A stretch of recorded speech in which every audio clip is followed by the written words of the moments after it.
alunos do primeiro ano, estamos reunidos novamente para mais uma videoaula. Nesta unidade, vamos estudar sobre o aparelho locomotor. Os ossos são a parte passiva da locomoção, enquanto os músculos são a parte ativa. Vocês podem observar, nós temos aqui uma ilustração de um esqueleto e já um corpo humano mostrando, com cores vermelhas, a musculatura e um outro corpo já revestido, onde ali enquadra o esqueleto, o músculo e as articulações. Sem o bom funcionamento desse aparelho, nossa alimentação ficaria comprometida e até a nossa locomoção prejudicada. O aparelho locomotor é composto pelo sistema esquelético, articular e muscular, como a gente já viu, naquela figura, dá para visualizar bem. O sistema esquelético reúne um conjunto de ossos e estruturas formadas a partir da cartilagem. Nessa figura, nós podemos ver aqui detalhadamente, se vocês quiserem observar depois, abrindo a figura, todos os nomes dos ossos, de frente e de trás. O sistema esquelético, ele reúne essa estrutura toda de ossos, formada a partir das cartilagens, tendões e ligamentos, que permitem a movimentação do corpo. Aqui, nós vamos falar um pouco, sobre uma parte desse sistema esquelético, que é o crânio. Se vocês olharem bem a figura, ela está com várias cores, porque o crânio, ele apresenta um total de 28 ossos, grande maioria unidos e imóveis. O que significa isso? Eles não se locomovem, com exceção da mandíbula, que é a parte inferior da boca. Vamos agora para a coluna vertebral, que é uma outra parte que faz parte do sistema esquelético. A coluna vertebral é composta por 26 vértebras divididas em 7 cervicais localizadas no pescoço. 12 são torácicas, que sustentam as costelas, e 5 lombares no abdômen, além do sacro e cóccix. O sacro é formado pela fusão de 5 vértebras, enquanto as 4 vértebras unidas firmemente dão origem ao cóccix. A coluna vertebral, junto com o crânio, as costelas e o externo, compõem o esqueleto axial. Então, aqui você pode ver, voltando à figura, isso. Vamos analisar essa figura aqui, por exemplo.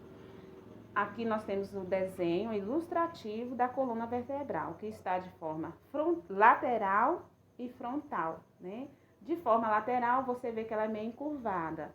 E de frente dá a entender que é um pêndulo, como se fosse uma seta aqui embaixo. Continuando, Vamos lá, os ossos. Vamos falar agora sobre o formato, a estrutura aqui. Vocês podem observar que nessa estrutura alaranjada nós temos aqui a presença do crânio e a coluna vertebral, que fazem parte do esqueleto axial.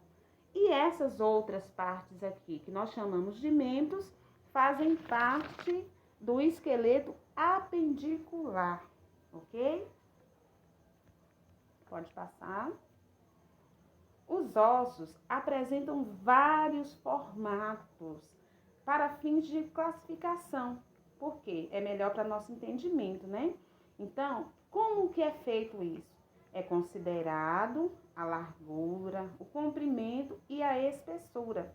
Assim, podemos classificar os ossos como longos, curtos, laminares e irregulares. Vamos observar uma ilustração para a gente compreender bem como que se dá esses formatos. Olha aqui na imagem. A primeira figura, nós temos o osso longo, que é aquele que não tem curva, Geralmente o fêmur, o húmero são ossos longos. O curto, onde é encontrado o osso curto?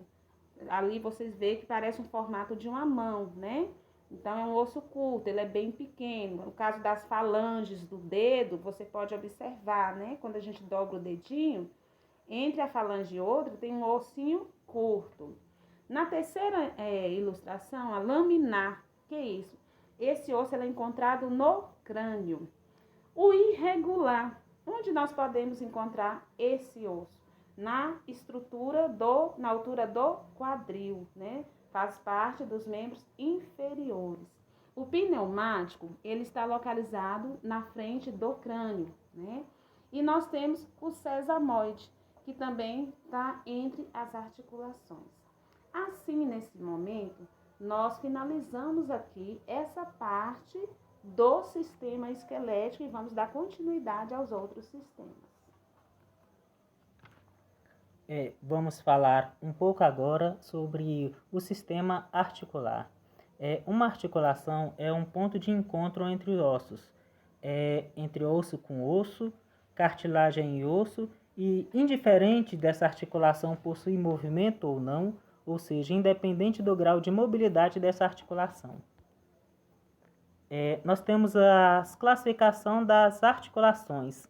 Nós temos a articulação fibrosa, que são as articulações imóveis, que também são chamadas de sinartrose. Temos as articulações cartilaginosas, que são as articulações semimóveis, que são chamadas de antiartrose.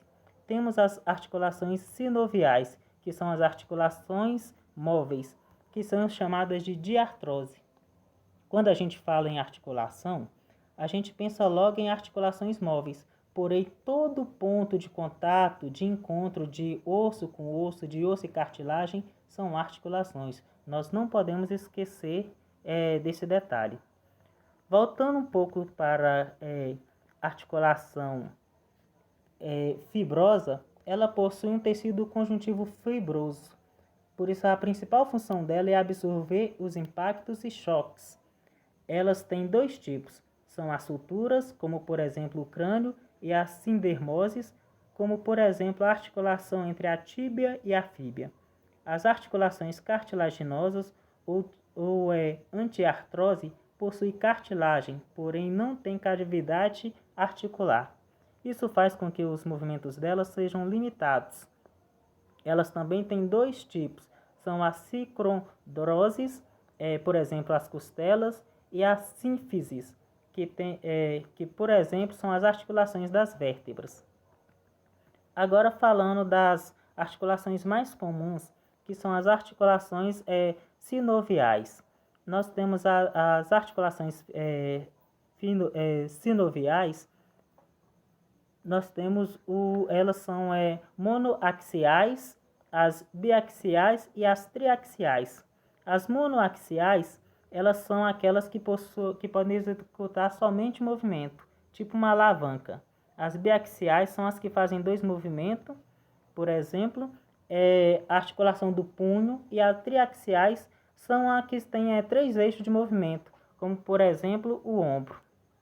As articulações, elas são muito importantes para o esqueleto humano, para manter os ossos juntos, unido osso a osso, e também para ser possível ao corpo se movimentar, se equilibrar, manter postura, e também na prática de exercícios para fazer os esportes.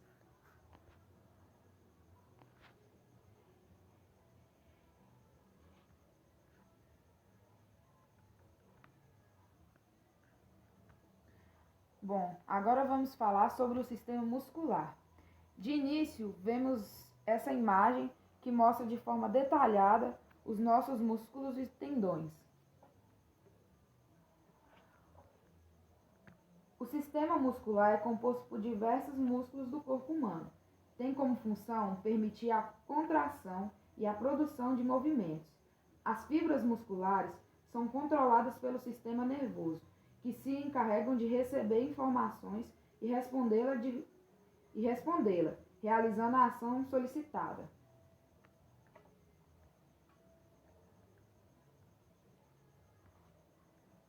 Aqui vemos todos os músculos de nosso corpo e seus nomes.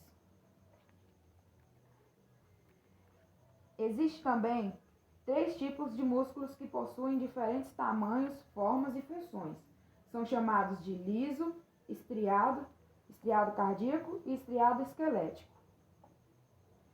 O músculo liso, ele está presente em diversos órgãos do corpo humano. Os músculos lisos são aqueles que possuem contração involuntária. Eles estão localizados nas estruturas ósseas do corpo, ou seja, estômago, bexiga, útero, intestino, além de pele e dos vasos sanguíneos. Sua função assegura a movimentação dos órgãos internos. Os músculos estriados cardíacos está presente no coração, são músculos de contração involuntária e estão presentes no miocárdio. Esses músculos asseguram os vigorosos batimentos cardíacos. Nessa imagem, observamos como são esses 3 tipos de músculos: o músculo liso, o músculo estriado cardíaco e o músculo estriado esquelético. O músculo estriado esquelético são contraídos de forma voluntária. São músculos de contração voluntária, ou seja, os músculos são controlados pela vontade do ser humano. Eles estão conectados com os ossos e cartilagens, através das contrações. Permitem os movimentos e as posições corporais, além de estabilizarem as articulações dos organismos. Bom, turma, encerramos nossa aula de hoje. Consulte o material de referência. Segue a atividade com 10 questões, 5 de múltipla escolha e 5 questões abertas, no valor de 5 pontos. Muito obrigada e até a próxima aula.